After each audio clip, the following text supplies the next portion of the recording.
नमस्कार, मैं अमित गोदियाल और आप देख रहे हैं उत्तराखंड का नंबर 1 डिजिटल चैनल पहाड़ टीवी।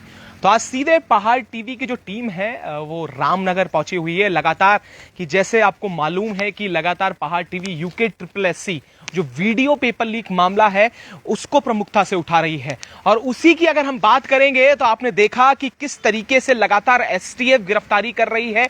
और एक बड़ा गिरफ्तारी की अगर हम बात करेंगे तो उसमें सबसे बड़ा जो नाम अभी निकल कर आया है, जिनके पास अटूर अगर मैं बोलूंगा कई संपत्तियां जिनके नाम पर दर्ज थी और कई NGO के नाम से स्कूल संचालन का वो कार्य करते थे, जिनका नाम चंदन सिंह मनराल है, जो रामनगर में और कई ऐसी जगहें हैं जहां उनकी संपत्तियां हैं। और संपत्ति भी आपको बताएंगे और हैरान हो जाएंगे आप ये सुन के कि किस तरीके से कि एक व्यक्ति जिसके पास इतनी संपत्ति और उसके बाद उसका वीडियो और इस तमाम पेपर लीक मामले में पूरा रोल। और आपको बता दें कि हाकम सिंह रावत को 3 दिन पुलिस रिमांड पे लिया गया है, उसके साथ साथ जो तनुष शर्मा था उसे 2 दिन की पुलिस रिमांड पे लिया गया है। और साथ ही लगातार हम प्रमुखता से ये मामला उठा रहे हैं और आज रामनगर पहुंचे हुए हैं जहां से चंदन सिंह मनराल को गिरफ्तार किया गया था। क्या कई तस्वीरें उसकी भी वायरल होती हुई नजर आ रही है, कई जगहों पर कई लोगों, कई मंत्रियों, कई मुख्यमंत्रियों के साथ उनकी तस्वीर वायरल होती हुई नजर आ रही है। पर अभी जो संपत्ति का ब्यौरा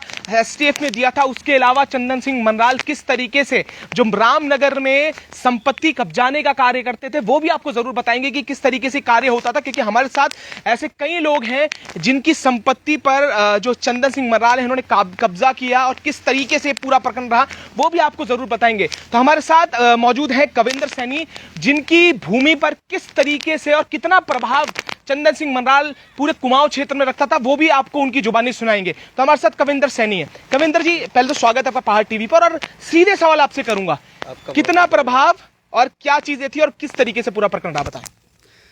सर, ये जो मेरी मम्मी को माता जी के नाम कोटद्वार से विस्थापित करके राज्य सरकार ने सन 94-95 में विस्थापित करके यहाँ बंदोबस्त के तहत बसाया गया। और इस जमीन का जो माननीय सुप्रीम कोर्ट का आदेश है कि 50 वर्षों तक उत्तराधिकारी के अलावा अन्य सभी प्रकार के नामांतरणों पर रोक है, लेकिन उसके बावजूद भी फर्जी दस्तावेज तैयार करके चंदन सिंह मनराल ने सिविल न्यायालय रामनगर से 0.316 हेक्टेयर पर यथास्थिति का आदेश लिया 17/5/2021 को। और यथास्थिति के आदेश होने के बावजूद भी 24/5/2021 को माननीय कोर्ट के आदेशों का उल्लंघन करते हुए ये 50-50 लाख की 4 बसें इसने यहाँ पे खड़ी कर रखी हैं, जो कि इतना प्रभावशाली है। उसके बावजूद जब मैंने पुलिस प्रशासन या इधर उधर जब मैंने पत्र भेजे DGP sir, IG sir, Kumaon commissioner, revenue सचिव, जब मैंने इधर उधर पत्रावली भेजी CO साहब, लेकिन उसके बावजूद भी ना तो उसके ऊपर माननीय कोर्ट के आदेशों का उल्लंघन करने का ना तो कोई मुकदमा दर्ज हुआ ना कुछ हुआ। और कल भी जब मैं अपनी 0.316 से अलग हट के जब जमीन जोतने में लग जाता हूं तो उसके जो स्टोन क्रेशर के कार्मिक वगैरह हैं वो तुरंत पुलिस को बुला लेते हैं और पुलिस आते ही हमसे मना कर देती है खेती बाड़ी करने को। और मैं तो बहुत मेरे पिताजी जो हैं एक मजदूर हुए और मैं बहुत ही गरीब परिवार से हूँ बार, और इसने हमें इस कंडीशन में लाके रख दिया है कि हमें मजबूरी में इस झोपड़ी में रहना पड़ रहा है यहाँ पे। अब वो झोपड़ी भी कैमरामैन को मैं जरूर बोलूंगा आप दिखाएं कि किस स्थिति में, देखिएगा समझिएगा कि कोटद्वार से विस्थापित कविंदर सैनी का जो पूरा परिवार यहाँ पर विस्थापित होता है और किन हालातों में अभी रह रहा है। और ये जंग इसलिए भी है, देखिए समझिएगा, एक तरफ जहाँ पेपर लीक मामले में चंदन सिंह मनराल का सीधे मास्टरमाइंड बताए जा रहे हैं और वहीं अभी जो संपत्ति उनकी बताई जा रही है, उसके अलावा जिस तरीके से कब्जा जो किए हुए हैं, ऐसी कितनी संपत्ति। कविंदर जी, ये भी पूछूंगा क्योंकि कई स्कूल भी हमने सुना है कि वो अपने NGO के माध्यम से चलाते थे, वो जानकारी भी क्या आपके पास है? क्योंकि आपने ये भी बताया कि ऐसी कई जमीनें जहां पर चंदन सिंह मनराल ने कब्जा किया, क्या करेंगे?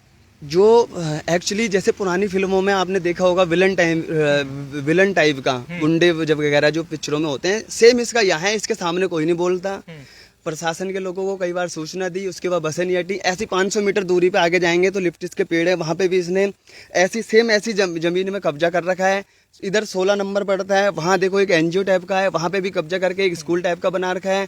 सावलदे में मदरसा उसका ये प्रबंधक बना रहा, वहाँ NGO के माध्यम से इसने घोटाले किए हैं।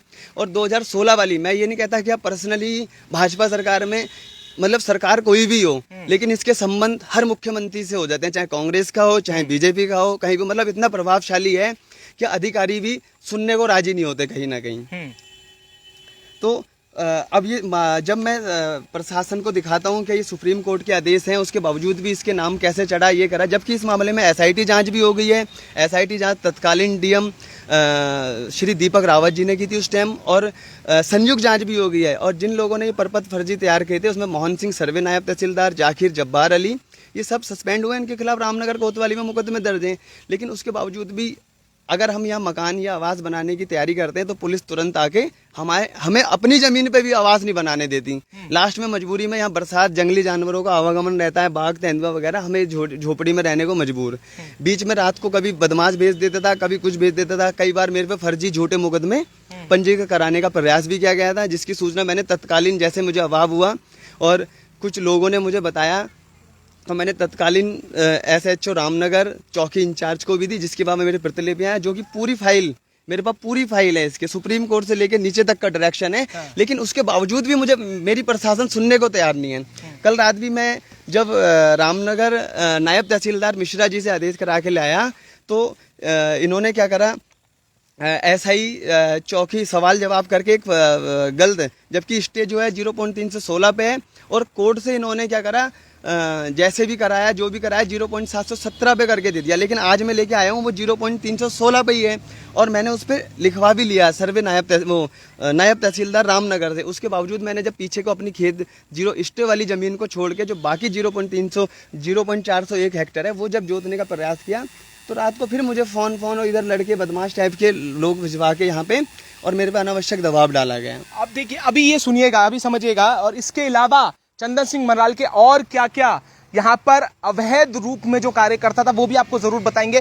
कविंद्र सैनी है, उनके छोटे भाई भी यहाँ पर हैं, उनकी बहन भी यहाँ पर इसी जो झोपड़ी आप देख रहे होंगे यहाँ पर रहने को मजबूर हैं। और आप ये समझ सकते हैं कि कहाँ एक तरफ युवाओं के जो पैसे लेकर जो ये संपत्ति जो पूरी जमा की है, जो जमीनें, अवैध जमीनें हैं, उसके साथ साथ कई अभी अगर बात करें तो स्कूल्स का संचालन हो रहा था, उसके अलावा सरकार से जो फंडिंग NGO के माध्यम से की जा रही थी। तो ये अपने आप में एक बहुत बड़ा मामला है। और आखिर कितनी जमीनें होंगी, कितनी संपत्ति होगी, ये तो एक बहुत बड़ी जांच का विषय है।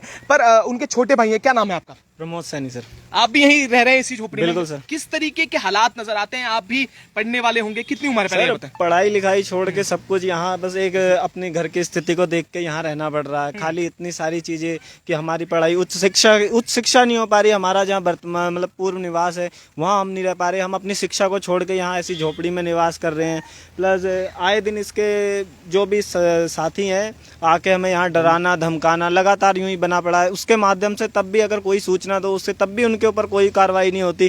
प्लस हमें ही बोला जाता है कि अगर ज्यादा कुछ करते हो तो तुम्हें ही अंदर डाल दिया जाएगा, ऐसा कर दिया जाएगा, वैसा कर, शांति भंग में तुम्हें अंदर करेंगे, कोई तुम्हारी जमानत कराने वाला तक भी नहीं होगा। कई तरह की धमकियां हमें धमकाया जाता है, कई तरह की धमकियां सुनी आज तक हमने। और प्लस इसके ऊपर जबकि इतना बड़ा खुलासा STF ने किया है तब भी इसके ऊपर कोई भी मतलब इतनी बड़ी जांच नहीं हो रही कि जब तक इसके ही खाते आधा दर्जन से इसके ज्यादा खाते हुए हैं, इसके परिवार में जो है उनकी जांचें नहीं हुई। अगर मैं ही हूँ, अगर मेरे आधा दर्जन से ज्यादा खाते हैं तो मेरे परिवार में भी खुले होंगे। ऐसी उसके परिवार की भी जांच हो तब जाके पूरे खुलासे का पता चलता है कि इसके अंदर किसने कितना घोटाला करा है, कितना क्या किया है, कैसे करके क्या हुआ है। और बेमतलब के मदरसों में ये संचालन रहा है। मदरसों का संचालन जब तक किसी भी व्यक्ति को जब उर्दू का ए से आ से अनार नहीं आता तो वो संचालन कैसे हो सकता है, सबसे बड़ी बात। और उस जो मदरसा है, जिस मदरसे को इसने NGO के माध्यम से स्कूल में परिवर्तित किया, लेकिन अब वो परिवर्तन जमीन जब सामने आया, उसका खुलासा हुआ तो वो जो जमीन है वो राज्य सेवा विभाग की है। लेकिन राज्य सेवा विभाग की होने के बाद भी उसमें उसने अपने पर्सनल निजी पेड़ लिपस्टिक के लगा रखे हैं, जिसकी सूचना गांव के ग्रामीणों के द्वारा हमें प्राप्त हुई है। और कई ऐसी चीजें हैं जो धीरे धीरे करके जितना फैलासे होते रहे उतना खुलासे होते रहे। ठीक है, बेनामी संपत्ति की बात कर रहे हैं। कविंद्र जी, आपकी बहन भी यहाँ पर है। मैडम, कैसे, बहुत मुश्किल है यहाँ पर रहना, कितने दिनों से यहाँ पर रह रहे हैं? और देखिए, सबसे बड़ी बात है, एक सवाल जो सैनी जी के छोटे भाई ने कहा कि कितने प्रभावशाली होंगे, आखिर कौन लोग हैं जिनका संरक्षण इन्हें प्राप्त है? सबसे बड़े सवाल ये हैं। और समझिएगा, ग्राउंड जीरो पे इस समय है रामनगर में, और ऐसे कई जमीनें हैं। पहले मैं उनसे पूछना भी चाहूंगा, कविंद्र जी, थोड़ा सा एक सवाल है, कितनी जमीनें और हैं ऐसी, और कितने लोग आसपास है जो इससे त्रस्त हैं? इस तरीके की कितने लोग? सर, इस तरह की जो बेनामी संपत्ति है उसकी वाइफ के नाम, उसके बेटों के नाम, उसकी बेटियों के नाम, और बीपीटीओ में 2016 वाली भर्ती में भी मुझे लग रहा है, जहाँ तक है अगर उसमें जांच करी जाए तो उसकी बेटी भी जो कविता मंडाल है वो भी बीपीटीओ के पद पर तैनात है। और जैसे हमारे यहाँ कब्जा कर रखा है, ऐसे यहाँ 16 नंबर आगे चले जाओ, क्योंकि सब दिहाड़ी मजदूरी करने वाले लोग हैं। प्रभावशाली ये व्यक्ति है, डरा देता है, धमका देता है, तुरंत इसके फ़ोन में पुलिस आ जाती है, तुरंत सारा कुछ हो जाता है। जबकि जब इसने ये यहाँ पे हमारी ज़मीन पे अवैध रूप से जब बसें खड़ी करी, स्टे होने के बावजूद भी, जब मैंने तत्कालीन चौकी प्रभारी पीरू मदारा भगवान सिंह मेहर को सूचना दी तो उन्होंने मेरा फ़ोन ही नहीं उठाया और फ़ोन स्विच ऑफ कर दिया था उस टाइम। और 145 की कार्रवाई करके, जबकि बंदोबस्त भूमि पे 145 की कार्रवाई नहीं होती, और जबकि मैंने इन्हें सुप्रीम कोर्ट के आदेश भी दिखाए कि सर इसमें ऐसा था, लेकिन मेरी एक नहीं सुनी गई। लास्ट में 107-16 में चालान करके मैंने कोर्ट से 145 भी खारिज करवा दिए। तत्कालीन उस टाइम एसडीएम विजयनाथ शुक्ल जी होते थे, जो इस टाइम नगर आयुक्त रुड़की हैं। ठीक है, आपकी बहन भी यहाँ पर मौजूद है। मैडम, कैसे पूरे किस तरीके के किन हालातों में रह रहे हैं, और ये समझिएगा जो ऐसे जो मध्यम वर्ग के परिवार हैं, किस तरीके का प्रभाव जो आप देख रहे हैं, जो सह रहे हैं, बदमाशों का सह सामला है, पुलिस की जैसे लगातार बात करें कि पुलिस इतना प्रभाव है कि पुलिस आ जाती है, तमाम कल रात भी आप बैठे हुए थे, पूरा क्या अब सर वो तो आप देख ही रहे हैं, झोपड़ी का हाल देख के कि हम कैसे यहाँ पे रह रहे हैं। हमें 2 साल 2.5 साल यहाँ पे रहते रहते हो चुका है। ठीक है, आए दिन पहली बात तो इनके लड़ाई झगड़े दंगा फसाद, कभी कोई आ जाता है। एक इसका है, इसका ही कर्मचारी है, यहाँ स्टोन क्रिएशन में काम करता है, स्वीटी और दिनेश रावत। वो आए दिन गुंडागर्दी दिखाता है, यहाँ आएगा कभी बस में चढ़ जाएगा, तोड़ फोड़ करेगा, मैं अभी बस ले जाता हूँ, तुम लोग क्या कर लोगे, तुम लोग कुछ नहीं कर सकते हमारा। और मंडाल जी तो मेरे चाचा लगते हैं।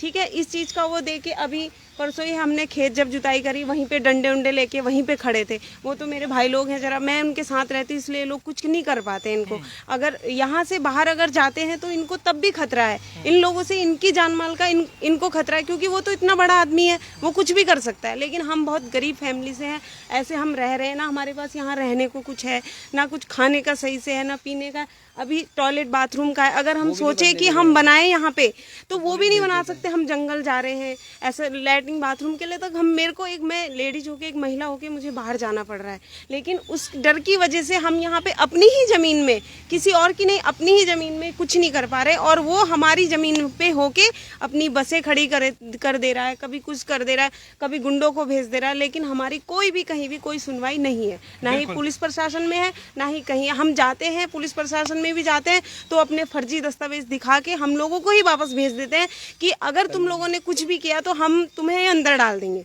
तुम्हें ही अंदर डाल देंगे। और इनका तो जो होगा वो तो कोई है नहीं उनका कुछ भी करने वाला। अगर ऐसा ही होता तो इतने दिन से ऐसे खुलासे हो रहे हैं, कुछ भी नहीं उसका कोई कर पा रहा है।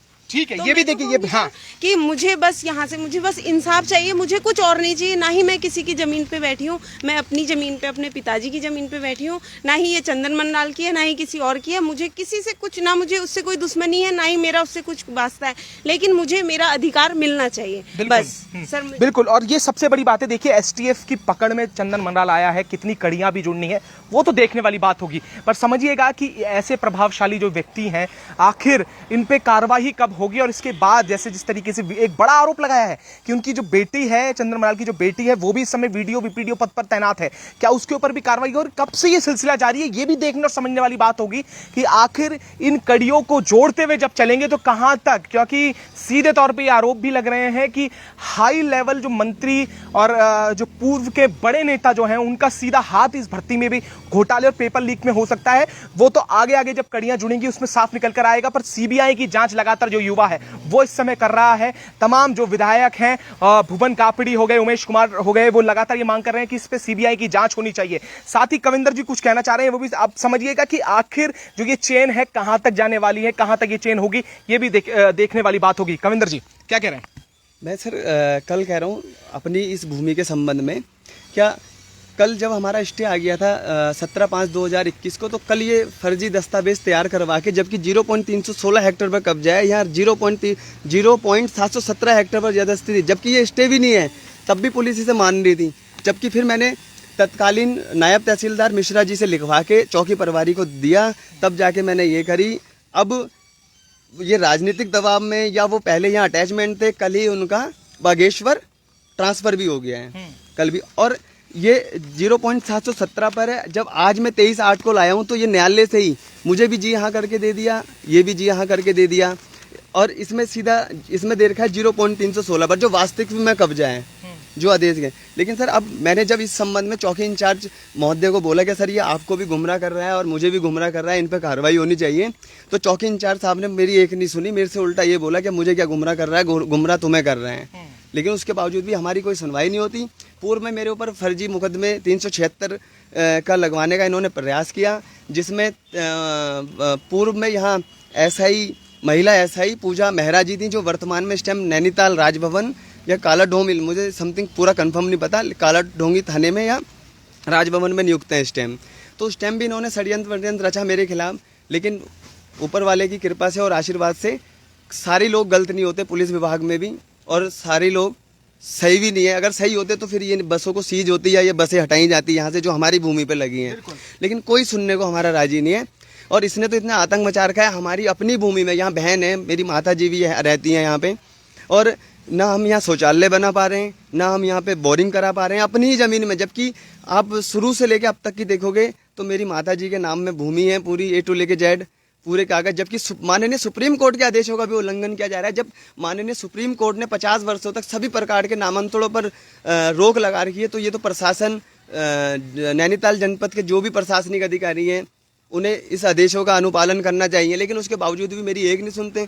अभी तो मैं आपको दिखाऊंगा, तो मेरी फाइल पूरी इतनी 4 चट्टे लगे पड़े हैं, जबकि मैंने रेवेन्यू सचिव, मुख्यमंत्री, माननीय मुख्यमंत्री, मुख्य चीफ सेक्रेटरी, रेवेन्यू सचिव से लेकर शासन से लेकर प्रशासन स्तर के अधिकारियों से मैं वास्तव में मिला भी हूँ बाई फेस। मैंने प्रार्थना पत्र भी दिए हैं, मैंने मंत्रियों को भी प्रार्थना पत्र दिए हैं। अभी पूर्व में मैं 12 जून को माननीय परिवहन मंत्री चंदन राम दास जी से भी इस संबंध में मुलाकात करके आए हूँ। उन्होंने SDM रामनगर को पत्र लिखा, लेकिन उस पत्र के लिखने के बावजूद भी ये बसें नहीं हटाई गई यहाँ से। ठीक है, ये देखिए, ये कविंदर जी की पीड़ा है, और ऐसे ना जाने कितने कविंदर होंगे। समझिएगा कि एक तरफ जहां पेपर लीक करके लाखों रुपए की जो बेनाम संपत्ति है वो इन्होंने जोड़ी है, उसके साथ साथ ऐसी कितनी बेनामी संपत्ति होगी, इसकी जांच जब होगी तो वो कई खुलासे इस पे होंगे। पर यह तय है कि इस तरीके की कई बेनामी संपत्ति रामनगर और तमाम जगहों पर चंदन मंडराल और उनके परिवार के जिस तरीके से आरोप लग रहे हैं उनके नाम पर हो सकती है। अगर STF सही तरीके से जांच करती है, जिस तरीके से अभी तक करती आ रही है, या CBI जांच इसमें होती है, तो कई बड़े नाम और उसके साथ साथ संपत्ति इसमें निकल कर आ सकती है। और दूसरी ओर ये परिवार है जो जूझता नजर आ रहा है, जो लगातार गुहार लगा रहा है, पर न्याय इन्हें नहीं मिल पा रहा है। चौकी, थाने, तमाम जगहों पर जा जाके थक चुके हैं, पर इंसाफ की कोई किरण नजर नहीं आ रही। हम भी लगातार कुमाऊं भ्रमण पे हैं और अलग अलग जगह में जाके आपको दिखाएंगे कि किस तरीके के हालात पूरे कुमाऊं के हैं, और चंदन मंडराल जैसे ऐसे कितनी संपत्तियां यहां पर मौजूद हैं, और कितने ऐसे स्कूल्स हैं, कैसे इतने संचालित जो वो कर रहे थे। ये सारी चीजें हम बताएंगे और लगातार आपको अपडेट करेंगे। तो ऐसे जुड़े रहिएगा और देखते रहिएगा पहाड़ TV।